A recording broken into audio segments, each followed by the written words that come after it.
When discussing the subject matter of the speech today, I had no hesitation in picking a subject connected to the economy due to the unprecedented crisis the country is at in the moment. And I'm tackling this subject matter not as an economist. We have in the audience a governor who's far more qualified than I am, but based on my own personal experiences and analysis. For someone who enjoyed mathematics at school, I'm relying on data, thanks to the brilliant teaching of Mr. Madagama, Mr. C.M. Veeraratna. Also, this is not a speech that attempts to praise or blame any government. I've never dabbled in politics, and I do not intend on doing so either. Let me explain why I chose this title, Bridging the Ideological Divide That Caused Sri Lanka's Economic Crisis. What's the definition of an ideology? It's a system of ideas and ideals, especially one which forms the basis of economic and or political theory and policy. And what's a divide? It's a division. It's a rift. It's a conflict. I believe that the current economic crisis is a result of an ideology that got entrenched over decades, gradually deteriorating Sri Lanka's political culture, its institutions, fiscal discipline, transparency, and above all, the mindset of a generation. We cannot underestimate this crisis. Let me explain. In this century, only 8 countries have had sovereign defaults, including Sri Lanka. Others are Argentina, Greece, Ecuador, Venezuela, Lebanon, Zimbabwe. Not very nice company. To the best of my knowledge, Sri Lanka is the only country that waited till its usable reserves literally came to zero, for less than $20 million of usable reserves, at a time of declaring technical bankruptcy, despite being warned of the impending crisis for several years. And by the end of this year, due to the negative GDP growth and currency depreciation, our GDP per capita will reduce to levels that prevailed 10 years ago, translating into a catastrophic drop in living standards that will last for many years. It is therefore a crisis of unprecedented proportions, but we could have avoided this crisis if timely action was taken. I can say this unhesitatingly. There were many who warned the government on Sri Lanka's debt being unsustainable. The IMF in early 2020 and again in their debt sustainability reports in 2021 said so. International banks urged the government to take advantage of a timing opportunity in early 2020 when COVID has just spread throughout the world to restructure their debt. Rating agencies kept downgrading our international credit rating 3 times in 2020. But what did we do? We simply scolded them. Eminent economists and various think tanks warned the government of the impending doom. No action was taken. And we continue to deplete our foreign reserves. As a concerned citizen of the country, soon after COVID, I too tried to devote time of some of my team members who are some of the best financial brains in the country to make representations to the governor, to the central bank, to finance ministers. First recommendation that we made was in early 2020 to hire international debt restructuring specialists and get an independent opinion, at least to see whether our debt was sustainable. I even offered that the exporters would pay for this service if the government did not have the funds. Then I sent a note to the central bank to consider the strategy adopted by Ecuador in early 2020. It was still early days during COVID, in order to avoid a disruptive and a disorganized default. And I must show you this slide, which I had sent to the central bank, which shows that Ecuador undertook, starting in March 2020, an organized debt restructuring, where they started with an international credit rating of B-, went into an organized debt restructuring under the IMF, obtained $6.5 billion from the IMF, restructured $17 billion of debt, and restructuring, I mean extending the term, reducing the interest rate, asking for a moratorium period. And on the back of the IMF program, secured another $2 billion from Chinese banks and a further couple of $1 billion from multilaterals, and came out in 9 months with the same credit rating that it had at the beginning of the year. That is how you implement organized debt restructuring, which we failed to carry out. The government had this information in early 2020. And yet, I do not understand why the government failed to act. If it had, the impact of this crisis would not have been so severe. And I again I need to remind you of Appamado Amatapadang not being followed. Actually, my trying to make a system change to avoid this economic collapse, again, at that time as a public servant, started way back in 2019.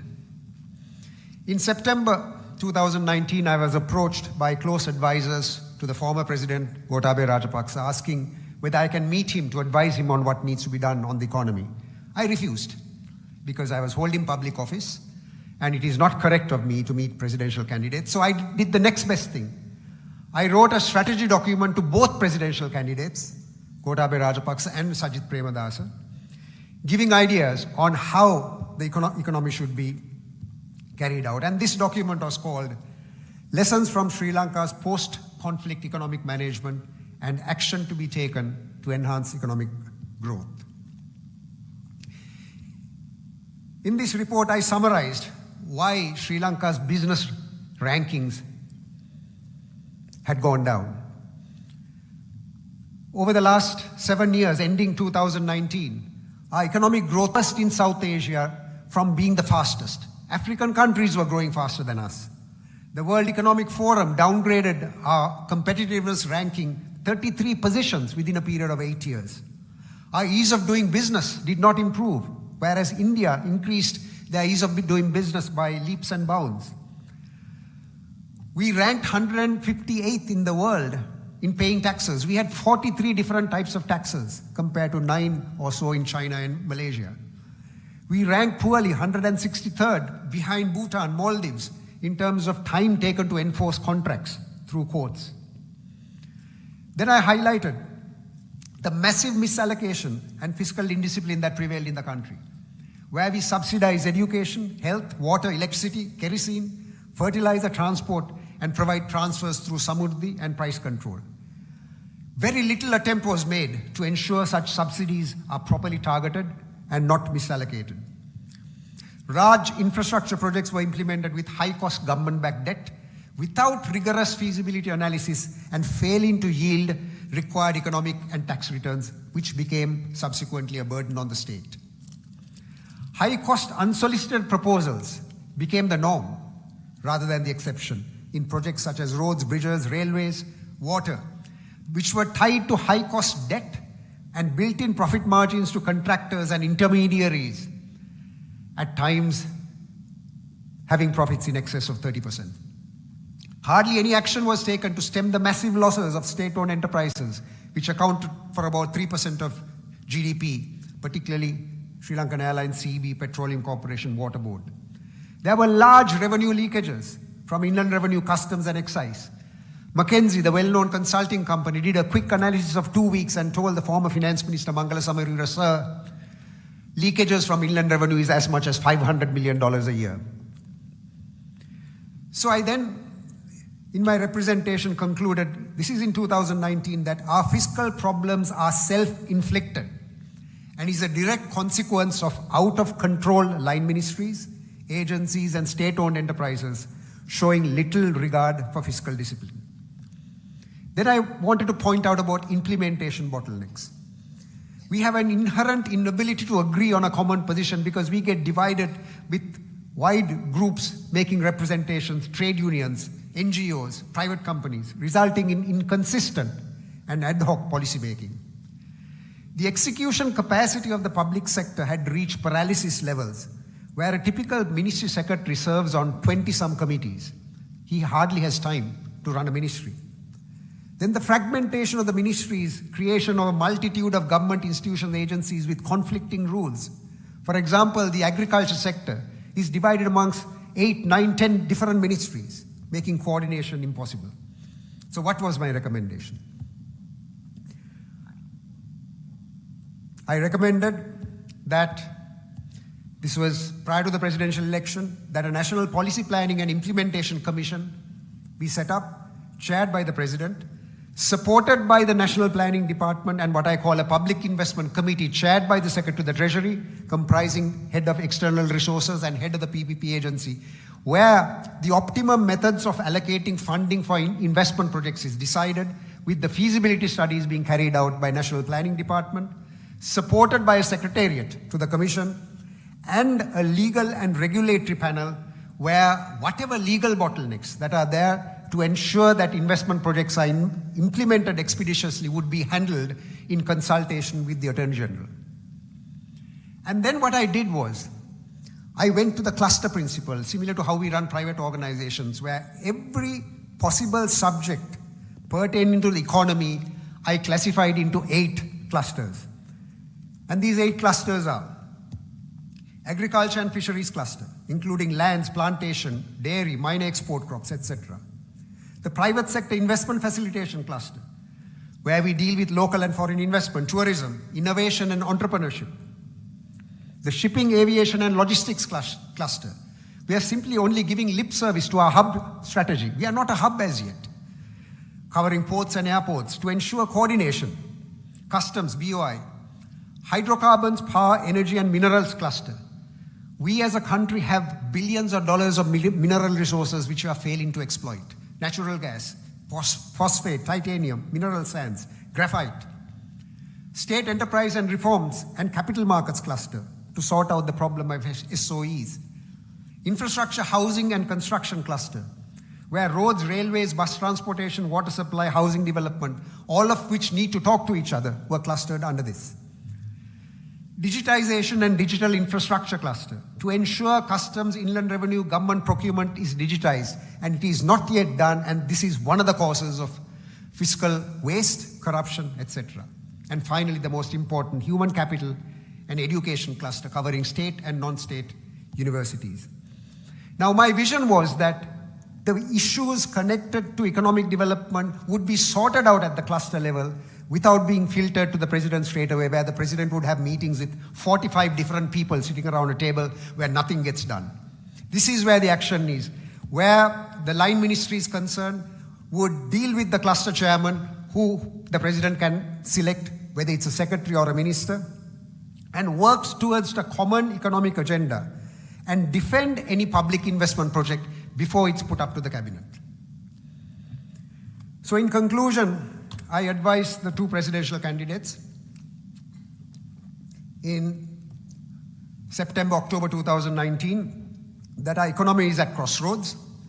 The new president and government will not have the luxury of a thriving economy and will inherit an unprecedented debt burden and lack of fiscal space that will have to be addressed proactively and creatively.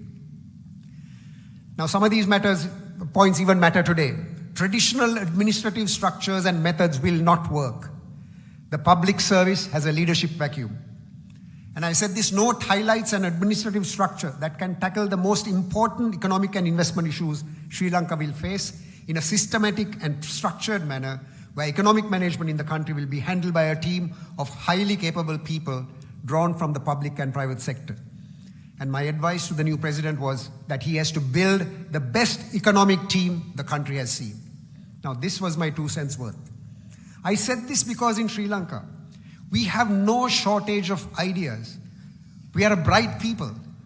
It is just that what is good for the country either does not get done, it gets done the wrong way, or it gets ended up in a committee without any idea of how we are going to raise financing. I was then naturally delighted to read page 7 of the election manifesto of the former president, just 3 weeks after I sent this note. And this election manifesto stated, we will disband the existing National Economic Council and replace it with a National Policy Planning and Implementation Commission, functioning directly under the president to formulate national policies, etc., etc. This will ensure transparency in economic policy formulation and implementation domain. Naturally, I was thrilled. Somebody heard or somebody read my note. But what happened in reality? I have no hesitation in saying this in a public forum for the first time. The setting up of this commission, as stated in the manifesto, I have no reason to doubt that it was scuttled, it was ignored by certain high-ranking officials of the government. Had this been done, the tax cuts of December 2019, which reduced revenue to the state by almost 30%, which was done without any consultation with the finance ministry, may not have happened. Everything went downhill after that, as far as the economy was concerned and our credit rating. The PPP agency that I painstakingly set up on an honorary basis, starting in 2017, was unwound and shut down based on a misrepresentation made to the political leaders by the bureaucrats. I had raised $28 million in technical assistance funding to help implement a $3 billion PPP pipeline. 12 senior staff were trained with World Bank grant money. I resigned 2 months after this particular president got elected, hoping that the PPP agency can be saved from these bureaucrats. It wasn't. In March 2020, it was unilaterally wound up, and the $28 million lying in Sri Lanka in a bank account contributed by the World Bank went back to the World Bank. And now the government is trying to set it up again. And I'm not going to do that for the third time. Then we saw further reckless behavior in January 2022 when a $500 million bond was repaid, when we had no reserves.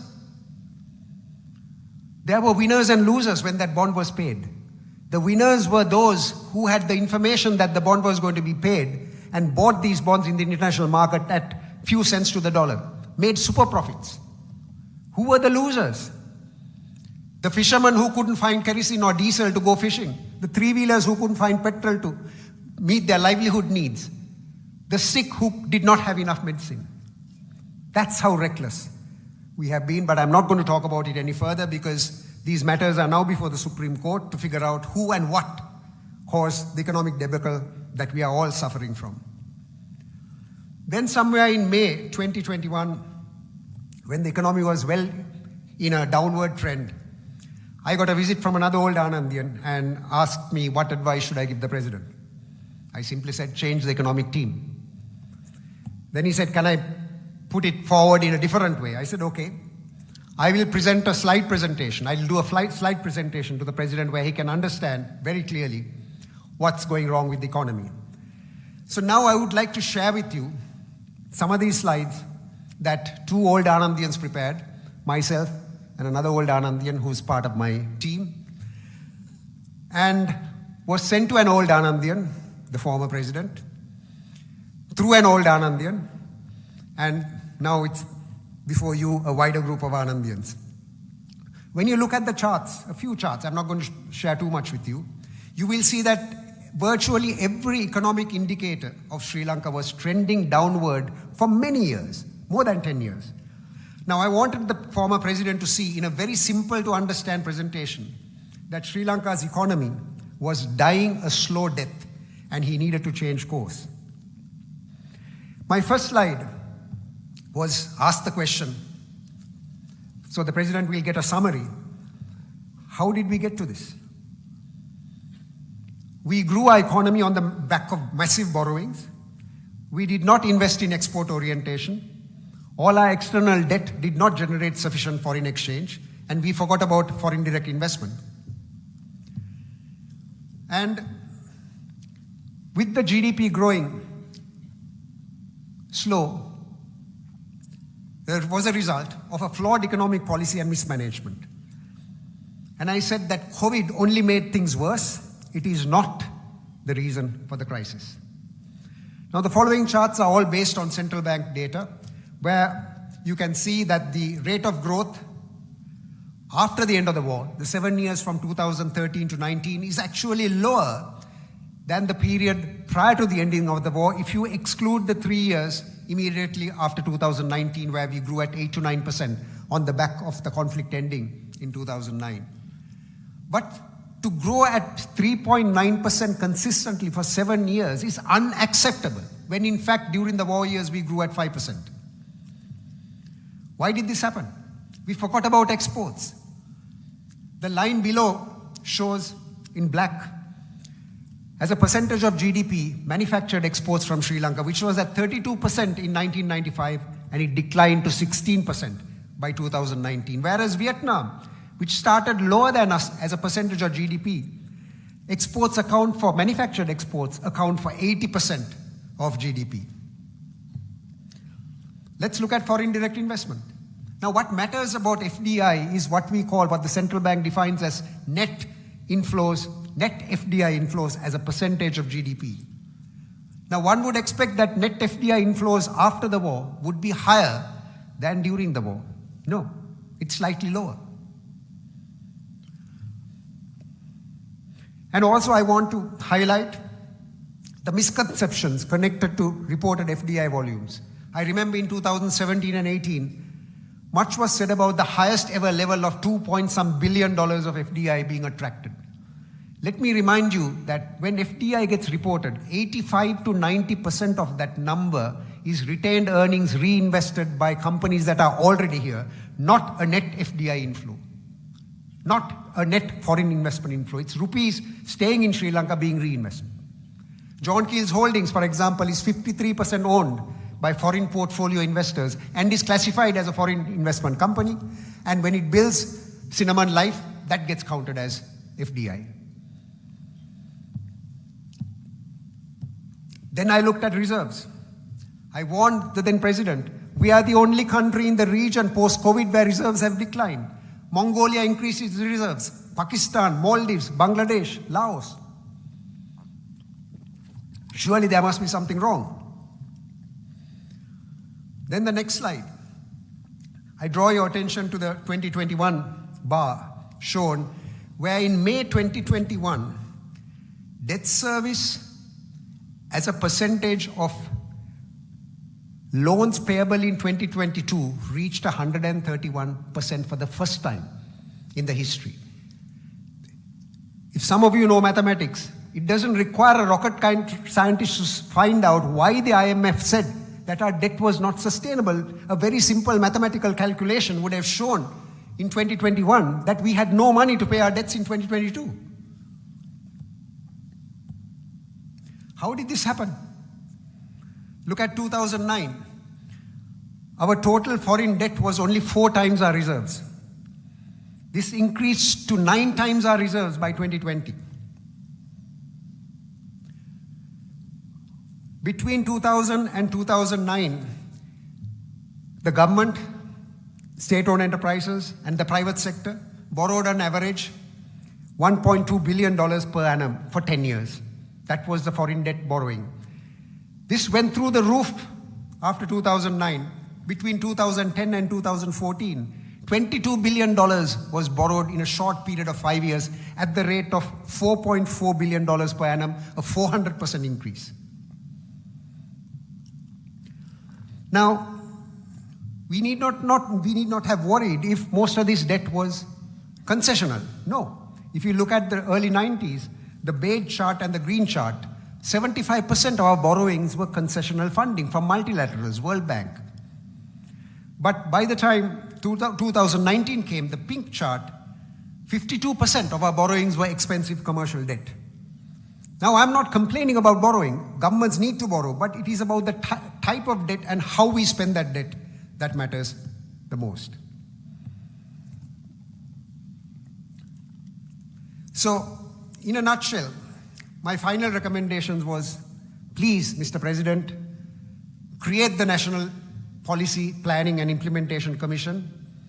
Please make use of the resources of the National Planning Department, the Finance Ministry, and the Research Department of the Central Bank to provide support to the Commission.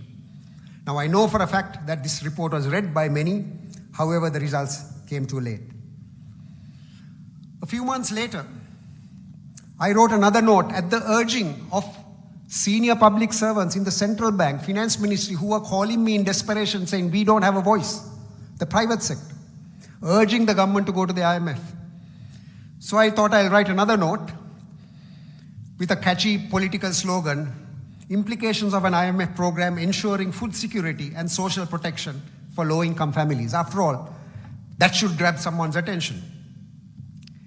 So I said that Sri Lanka's most recent credit rating downgrade to Caa2 was a consequence of the credit rating agencies finding the so-called homegrown solution completely lacking in credibility. It can be argued that the homegrown solution of short-term fixes, such as currency swaps, mandatory forex conversions, waiting for tourism, FDI, and remittances to recover will be inadequate. The banks had to curtail their letters of credit. We were heading towards a food crisis. And then we got distracted with remittances increasing in 2020. But I argued that remittances increased in 2020 because there were so many terminations in the Middle East where one-off payments were given to pilots, to housemaids who were being laid off, and they were sending those remittances to Sri Lanka. And remittances never recovered. At the same price, oil prices were rising. So then I finally argued, saying, entering into an IMF program will be painful in the short term. However, the impact on the poor of not entering into an IMF program is now higher than entering into an IMF program. And therefore, currently, and that was in September 21, the political and economic cost of not going to the IMF is higher than going to the IMF. And these reports were supported, I talked about the reliance on mathematics, by eminent economists such as Professor Premachandra Tokoral, where he argued that in high-debt countries, economies have recovered faster under an IMF program within 2 years compared to countries that did not. He also showed data that even the Sri Lankan economy under an IMF program grew faster than outside an IMF program. Now that's all about IMF, but what I've done in the first part of my speech is to have described how I, as a simple investment banker who understood a little bit about economics, had some public sector experience, spent countless hours playing my part in advising the government to take action to avoid an economic crisis, well before COVID. But I failed, and many others who were far more knowledgeable than I also failed. And how could this happen in a country with such talent? Because these views were being refuted by autocratic and politicized bureaucrats who were also stifling the views of competent state officers and external parties for making the case to the political leadership. This I know. As I mentioned earlier, I've been receiving calls from officers of the central bank, finance ministry, saying that they had no voice. And I also know that we, as concerned citizens, failed because the forces that were entrenched were too powerful.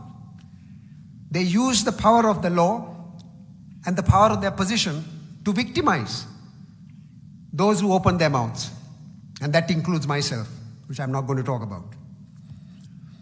And at the root of that entrenched interest was arrogance, and yes, corruption, ignorance when you consider the fertilizer ban, and possibly geopolitics. Now, those who brought down our economy made false promises to the political leadership and faked data. Data on foreign reserves were not accurate. Then they advised the political leadership that money will come from Japan, China, from the Middle East. I knew as far back as early 2020 that we will not get 1 red cent from the Middle East, primarily because of the ban on Muslim burials during COVID. Chinese money or Japanese money that was usable did not come through. An entire nation was misled by these persons.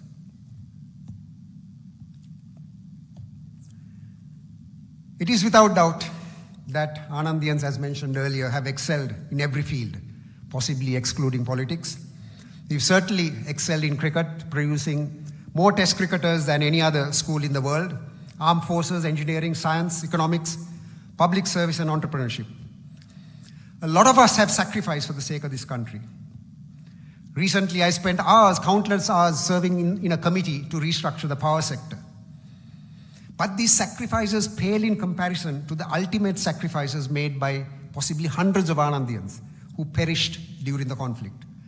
They died not just to liberate the North and East, but to help create an environment of peace so that we can emerge as a more prosperous nation. But those who survived the war and were protected by those who made the ultimate sacrifice, let this country down. There was no one who celebrated than all of us when peace dawned in our country. We could not have predicted that in 12 short years after the war, that we would be bankrupt and become the poster child for the world on how not to manage an economy. Now, the next question I'd like to pose is, are we as a nation capable of learning and adjusting course? History does not suggest we can, unless we change the attitudes and mindset of a nation. This is the system change that we need.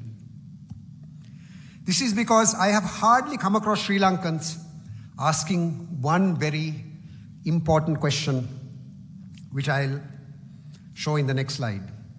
Why did we as a country had to go begging to the IMF for bailouts and support 17 times in the last 45 years, to the point where 60% of the last 45 years we've been under an IMF program? Look at India.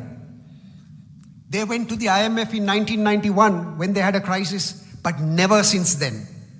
We have gone 7 times since 1991, and that is because India embarked on a structural reform agenda driven by a highly competent bureaucracy and an economic team that continues to this day with minimal political interference. And this shows the period in shade that we have been under an IMF program. Now, I like to describe my next slide as what I call the unvirtuous cycle, because we seem to be repeating our mistake. So we mismanage our economy, we fail to reform, then we go to the IMF, like what we have done now. Then we blame the IMF, which is also happening now. Then we partly fix the problem. Then we abandon the IMF program and go back to economic mismanagement. This has been the unvirtuous cycle, the opposite of virtuous circle, that we have been practicing for the last 40 to 50 years. Now, isn't it time for us to stop blaming the West, China, previous governments, and COVID, and reflect on our own failures in managing our economy? On the question of what is the right economic model for Sri Lanka, I would again like to be guided by data and not dogma. Now, some say that we must do away with the Western neoliberal economic model. Some say that we must go and we must implement an import substitution strategy. Others say that we must go back to the era of Parakram Bahu when we were self-sufficient in rice. But forgetting the fact that in a small economy like ours, it is only through productivity improvements driven by trade and exports and investment that we can prosper. Now, what I would like to argue is that if you can shed this ideology that the way to economic prosperity, and this is what the data shows, is economic freedom. Let me define what economic freedom is. It is defined as the ability of individuals and families to make their own economic decisions, what to buy, whether to set up a business, where to work, whom to hire, and so on, without interference or hindrance from government or political powerful interests or of its cronies. Data shows that the drive and ingenuity of individuals and private businesses beats government planning, handouts, price controls in generating economic prosperity. Now, what are the components of economic freedom? The size of the government, taxation, I'm not going to go into detail, private property, rule of law, sound fiscal and monetary policy, trade regulations and tariffs, ease of doing business, labor and capital markets. And the results of economic freedom are quite amazing. In the bottom 25% of the least economically free nations globally, the average per capita income is only $1,300. Whereas the top 25% of the most economically free nations, the average per capita income is more than 20 times greater at $28,000 per year. Now, this is data that is presented by the Fraser Institute of Canada, which ranked Sri Lanka 89th out of 165 countries for its economic freedom. We are in the bottom half. Now, what are the top 10 countries with the greatest amount of economic freedom in 2022, I was surprised to see Hong Kong as number 1. Then comes Singapore, and we have one other Asian country, Mauritius. Now the conclusion that I drew from this data, and I keep referring to data, is this. The key takeaway the data shows is that it is not necessarily a particular political system that generates economic prosperity, but how competently you run your government and institutions under the government.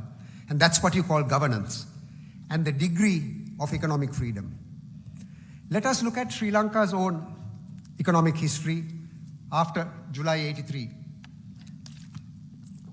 The longest period that we as a country did not go to the IMF was during the 7-year period from 1995 to 2001. And I would like to argue that this was a period that we followed many principles of economic freedom.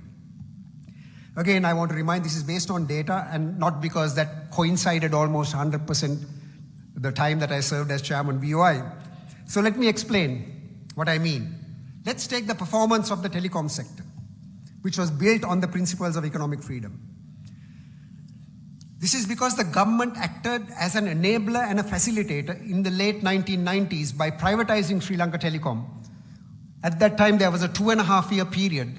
Young Anandians would never remember this. 2.5-year period to wait for a telephone line.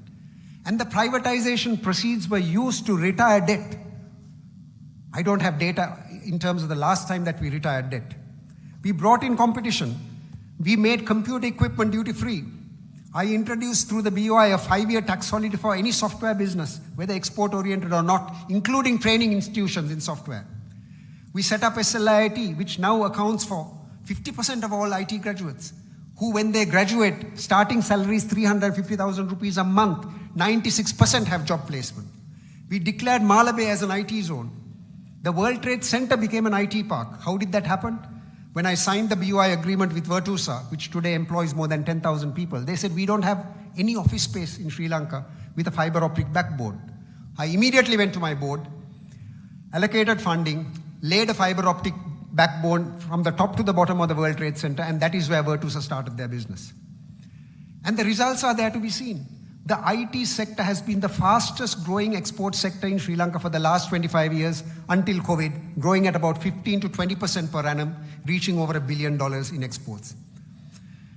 Now, this is where the government steps in to become an enabler through the right policies and then gets out of the way, and that, ladies and gentlemen, is economic freedom.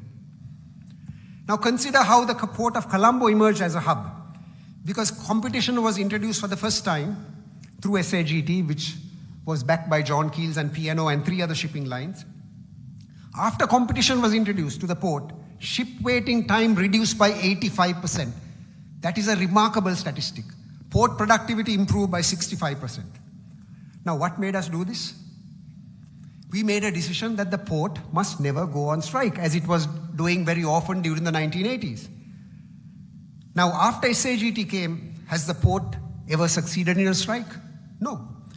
So what did we do? We gave economic freedom to exporters and importers. Therefore, one way of bridging the ideological divide and confusion on what a suitable economic model for Sri Lanka is to base our views on data and evidence and not ideology or populism. I would like to start with what the Buddha said. He said, you must embrace the Dhamma only after careful analysis and evaluation and not as a blind faith. By attaining a deep understanding of the Dhamma, you achieve your ultimate goal, nirvana. Now, applying this to economics, in my view, evidence-based policy making through data analysis is your Dhamma, and not blindly following the dictates of a deeply flawed political leadership as we have done for so long. Attaining a much higher ranking on economic freedom through competence governance, and that should be your nirvana in economic terms. I would like to also propose that one of the ways to bridge this ideological divide is to agree on a common economic vision for the country. And I have tried to formulate one, which is my own work. You may disagree with this. Sri Lanka shall take advantage of its location and human capital to implement a hub strategy that will foster growth in shipping, aviation, tourism, financial and digitization services, and an industrial services and agriculture policy underpinned by productivity gains and export orientation. It's very important for us as a country to have an economic vision that everyone rallies behind. Now, I'm also of the view that to bridge the ideological divide, we as a nation need a brand image, which is quite spoilt at the moment, that the world and young people can relate to. That image should reflect progressive thinking, a deep reflection of understanding of self, as the Buddha taught us. If you were to believe this doctrine, then I would argue that the country needs a new branding to dispel archaic thinking. And therefore, I propose once and for all not to call ourselves the Democratic Socialist Republic of Sri Lanka. We are neither socialist nor capitalist, and these are labels that have long expired. Saying that we are a democratic or a socialist is like each individual wearing a t-shirt or a headband saying we are a Sinhala Buddhist, Tamil, Hindu or Muslim. No, the ideals of our founding fathers of Ananda and us as Buddhists is that we shun such labels. Whatever label we attach to ourselves, such as Sri Lankans or human beings, should apply equally to us all. Therefore, if we are to turn a new chapter, be more appealing to the younger generation and international community, Sri Lanka needs to be rebranded as the Republic of Sri Lanka, because that is what I believe we really are. And also, in my view, the principle of economic freedom is in fact the middle path, and not socialism or capitalism, which are words that have political connotations. In my view, true socialist countries are in Scandinavia, where tax money has been used to create social safety nets. Now, there are what I call socialist basket cases: Venezuela, Cuba, North Korea, that unfortunately share something with Sri Lanka now in common. And that is, I'm ashamed to say this, there are thousands who are trying to leave the shores of these countries, including ours. Now, for the benefit of young Anandians present today, I'd like to show the relationship between economic freedom and cricket. I have asked this question by many: what made us win the 1996 World Cup? People say it was Sanath Jayasuriya, Romesh Kaluvitarana's opening stand, Arjuna's leadership, etc. No. In my view, the foundation for the revival of our cricket was laid in the 1980s. But let me rewind a bit. In the 1950s to 1980s, a majority of players who represented Sri Lanka at cricket came from two schools, Royal and St. Thomas's. Anandians were discriminated against. My coach, Anuruddha Polonovita sir, had to leave his club at the urging of a selector in order to qualify to play for Sri Lanka.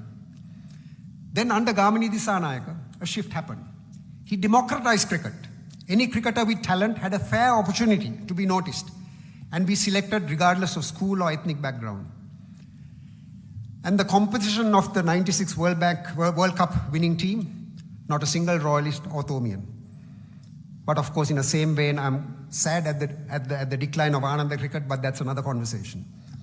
So in my theory, the system change was the change in cricket administration. I'm now equating this to the economy. Then came meritocracy, Sudusara Tanadin, equal opportunity to be selected, regardless of your background.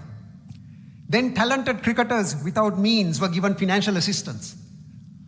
This is the only part that is socialist in my view, where you assist only the needy in a targeted way. Subsidies should not be enjoyed by all. Then came the mindset change, the crisis, like what we encountered. That mindset change happened in Australia when Muralidharan was called for no bowling. That raised the morale of the team. Then came leadership and tactics, such as the opening stands of Sanath and Kalu. And when we won the World Cup, then came the brand, where Sri Lanka cricket was recognized throughout the world. Now, can you imagine, like what happened in cricket in the late 1980s? Providing those with the ability and talent and motivation, the required tools to improve your chances of success within a given economic system. And that, ladies and gentlemen, is economic freedom. Now, there are other barriers, are the ideological barriers that hold us back. Let me talk of privatization. So in the late 90s, we asked the question, can a state-owned business compete in a competitive marketplace? There was no evidence, even today, that it can. So the poster child to prove this point is Sri Lankan Airlines. The shaded portion is peacetime, where tourism took off, and also represented the exact timing with which Sri Lankan Airlines was taken over by the government. So until 2008, Sri Lankan Airlines was run by Emirates, and you hardly see any red bars going downwards. It was more or less breaking even. And then, as tourism took off, the losses increased. There's a paradox here. I don't want to go into the details where the losses came from. Now, unlike in the late 1990s, today privatization or attracting a PPP investor to lease out land or give a port terminal is referred to as a selling or vikinima. Now, that connotation is that we have lost something forever. That's what vikinima is. You sell it for a price and you've lost it forever. Now, if someone is talking of vikinima, in the same breath, I would like to talk of ugaskirima, mortgaging, and compare it with vikinima. Now, if vikinima is done correctly, the country gets an investment to an idle asset, like a land or a port terminal. The state gets upfront money when you give a land. It collects future taxes. There's technology transfer, market access given by the investors. Consumers are better off through competition, like what happened with telecom. Now, if we take ugaskirima, the state would give a sovereign guarantee and takes on debt. That leaves less fiscal space for education, health, and social welfare. There's an opportunity cost for that. Then, without a feasibility study, these loans are used to build assets like the Nelum Kuluna, Port of Hambantota, Mattala Airport, that hardly ever generated a financial or an economic return. Then the state pays the loan from the tax money and the forex reserves and bears the exchange loss. Consumers and taxpayers are worse off. So to me, vikinima done correctly has so much more benefits than ugaskirima. The data proves this. And still, we struggle when we talk of vikinima. Why has it become a bad word? We have embraced a wrong ideology due to a combination of political rhetoric, what I call misplaced patriotism and self-interest. For almost a generation, we glorified our country being mortgaged, mainly to private financial institutions. 53% of our total foreign debt is owed to private financial institutions on commercial terms, and forgot the benefits of a well-formulated FDI and privatizations that benefited the treasury, consumers, and investors, and of course, those who got jobs in those companies. Now, taking sovereign guaranteed loans, as I mentioned earlier, is not necessarily a bad thing, but if they're properly evaluated. Now, when you do ugaskirima in the wrong way, like Sri Lankan Airlines and Hambantota Port, you have to do a vikinima, and the state has to take it back. Now, when vikinima is done wrong, like what happened in the 1980s, State Hardware Corporation, Kahatagaha mines, they had to be taken back. But it is important to understand that vikinima done better is a whole host better for consumers and everyone concerned in our economy than ugaskirima.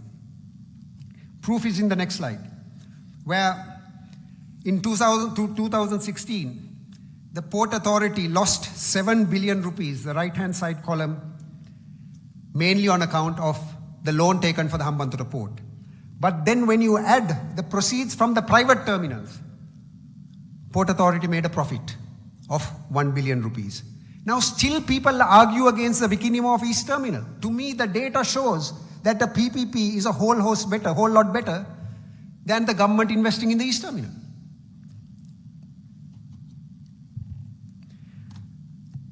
The next ideological issue that I want to talk about is about migration of talent.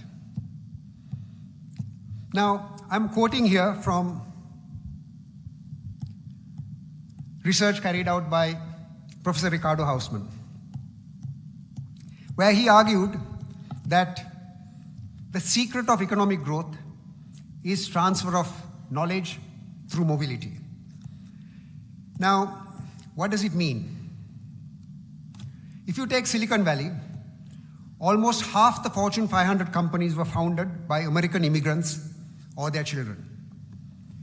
If you take the origin of Silicon Valley, STEM workers, science, technology, engineering, and management, foreign-born workers account for 57% of Silicon Valley. Now let's look at Sri Lanka. Singapore, 46% of its workforce is foreign-born. In Hong Kong, 40% of the workforce is foreign-born. Now these are the top 2 countries for economic freedom. In Sri Lanka, less than 0.2%, or only 40,000 people. Now I'm not asking about opening the floodgates. What I'm talking about is this. For each new job created in the IT sector, 4 other local jobs are created outside the sector through multiply effect. For every foreign tourist that comes to Sri Lanka, 5 direct and indirect jobs are created. Similarly, in the US, for every foreign-born worker in the US STEM graduates, 2.6 US STEM graduates receive jobs. Now in Sri Lanka, we are a net exporter of the best brains. On average, in 2017, 23% of engineering and science graduates and 20% of computer science graduates have left Sri Lanka to work abroad. And on top of that, we make it very difficult for STEM graduates who are foreign-born to come and work in Sri Lanka. It's extremely difficult. So what results in that? This is our net migration. Now you will see that the chart to the bottom is how many people have left our shores. Then in 2014, 15, 16, 17, there was a change. There was a net inflow of qualified people to our country after the war ended. However, if you look at 22 statistics, I'm sure this is reversed. So what should Sri Lanka do to move forward? The country and the government will need to open up for more inflow of know-how, the way all prosperous countries have done. In Thailand, for example, a foreigner receives a 10-year residence visa if he generates only 4 Thai jobs. In India, the IT revolution in the early 1990s started with Indian immigrants who went to the US who came back with access to markets and investment. So therefore, we as a country need to shed this ideology of fearing competition. More FDI, more brain power needs to be attracted to complement and to counter the exodus of brain power from our country. Now, I have been asked by some, what aspects have contributed to my growth as a leader? It's simply diffusion through mobility. Asia Capital, for example, was the first financial services company to give a minority stake to a foreign investment bank. We were the first financial services company where the 2 founders who ran the business, myself and my colleague, we stepped down and hired an Englishman as the CEO because we felt that we can gain from his knowledge from London, which was the financial center at that time. Now, I learned to compete internationally, not merely by getting a deal based on who I know, but based on self-improvement. So it is this competition and not handouts that enhances your skills, whether you are an individual or a business. The same applies to trade. This is an important point for everyone to know when we shed our archaic ideologies. Now, we call ourselves a hub nation. We want to become a shipping and aviation hub. But let's look at the data. Trade as a percentage of GDP is going in the wrong direction. Trade as a percentage of GDP is and exports as a percentage of GDP has gone down from 42% to 43% over the last 25 years, whereas in Vietnam it has increased from the same levels that we had in the 1990s to 181%, Thailand 117%, and Singapore 338% of GDP is trade, because it's a hub nation, it's a trading nation, it is also a manufacturing nation. Manufacturing requires imports, because that's what we call a global value chain. Increasingly, imported goods are required to manufacture finished goods. And then we complain about not having enough. We complain about free trade agreements. We have the lowest number of free trade agreements compared to our neighbors. Republic of Korea has 16, India has 13. We have only 2 or 3 that are actually operational out of the 5. Now let us look at the data again to get over this phobia of free trade agreements that are negotiated properly. They have to be negotiated properly. What does the data reveal in terms of the Indo-Lanka Free Trade Agreement?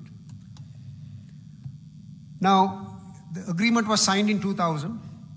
Our exports in 5 years, up to 2005, grew by tenfold, 1,000% in 5 years. And 97% of our exports were under the preferential tariff items. Whereas, when India exported to us, to Sri Lanka, only 18% came under preferential tariff items. Tata buses, Maruti cars were not part of the preferential tariff agreement. Full duty had to be paid. That came outside the preferential tariff items. So if you look at trade under the preferential tariff items, Sri Lanka often runs a surplus with India. That is how you negotiate free trade agreements. And the success that this free trade agreement, you have to only consider Damro or Siet, which have generated much exports for Sri Lanka. Now this is the final part of my speech. My apologies for taking so long.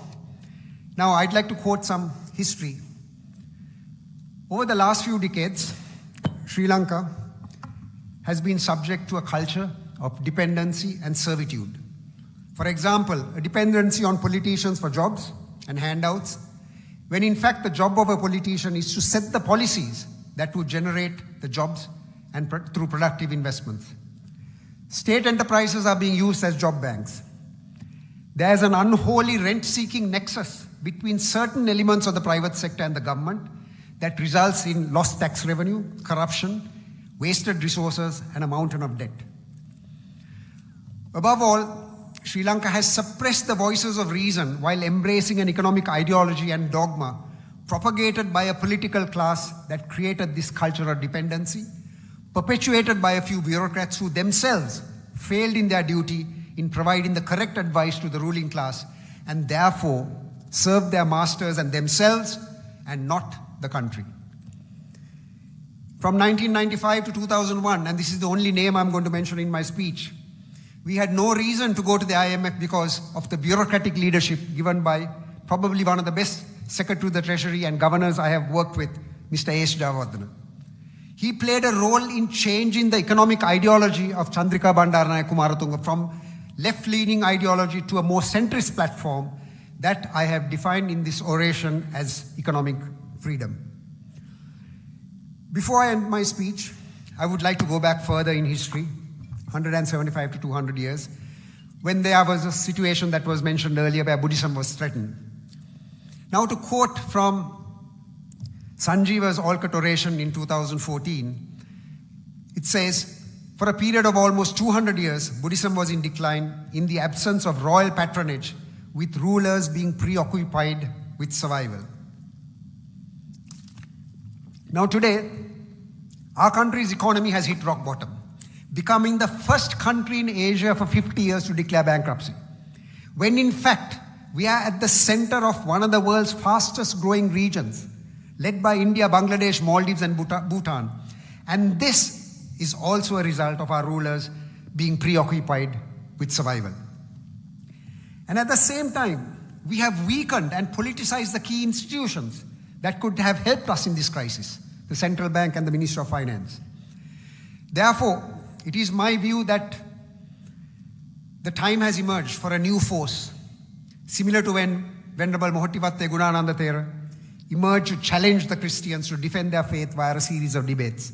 The first at Uyanvita, then Gampola, and finally, 1873, the Panaduravada.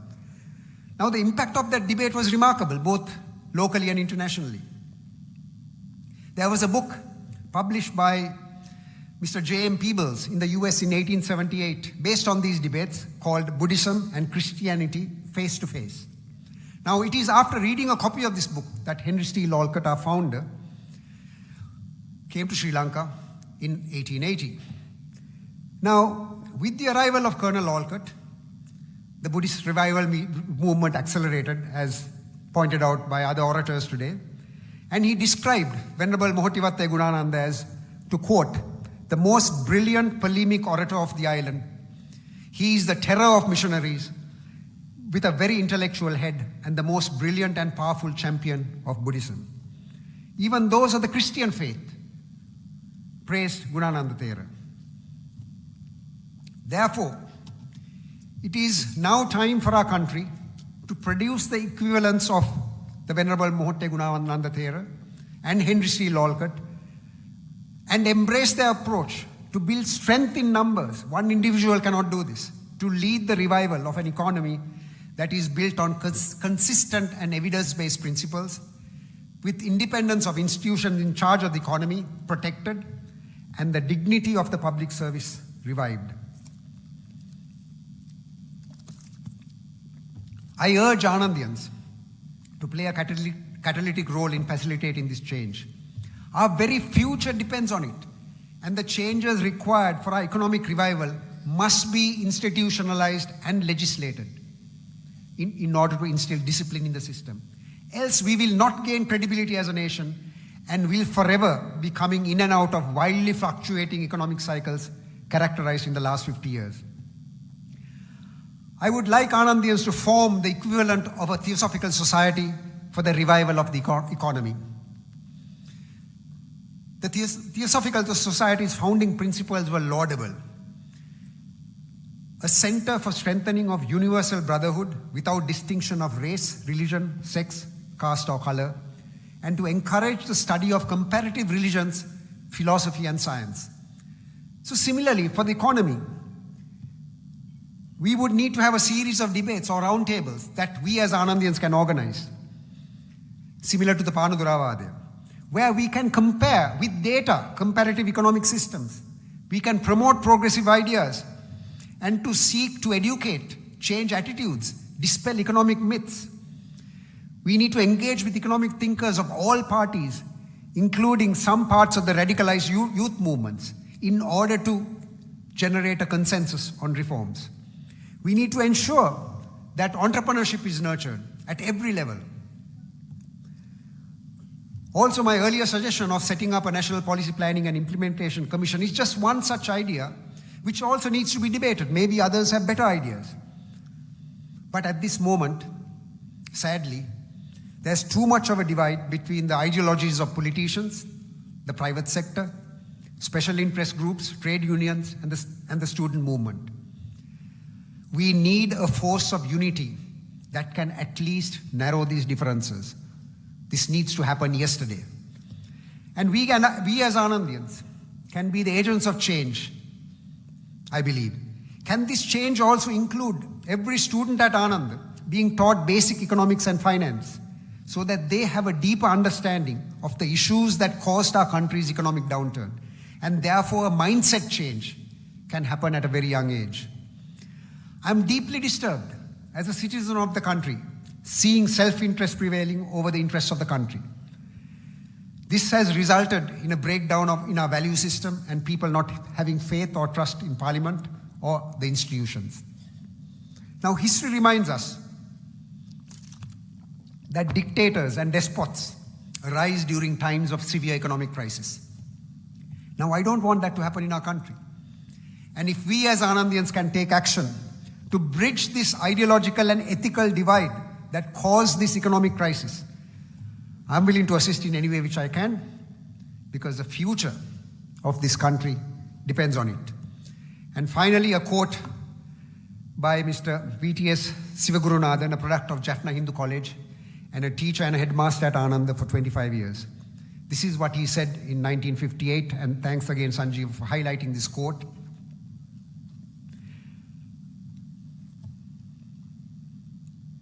And may I remind you all that you are one and all the proud inheritors of a sacred trust.